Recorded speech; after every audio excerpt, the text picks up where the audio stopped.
Hi guys! So, andito kami ngayon ni Habi. Mag-fishing kami. Kasi request ni Habi mag-fishing ngayong weekend. Friday pa lang ngayon. And then yan si Habi. Kami. Mag-grill kami ng isda. Para sa hapunan namin. So, ano na ngayon? Anong oras na, love? 7.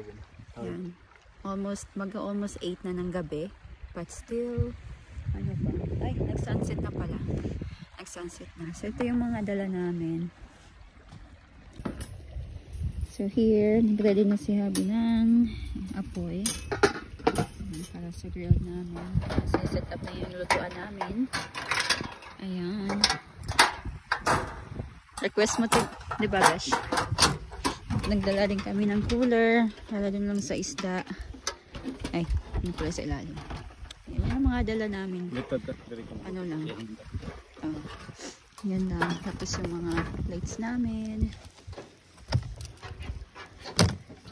Yan lang siya. Hindi naman kami mag-stay overnight. Kasi, bawal. Ay, hindi naman bawal, no? But, sobrang lamig. Tsaka, may mga hayop din.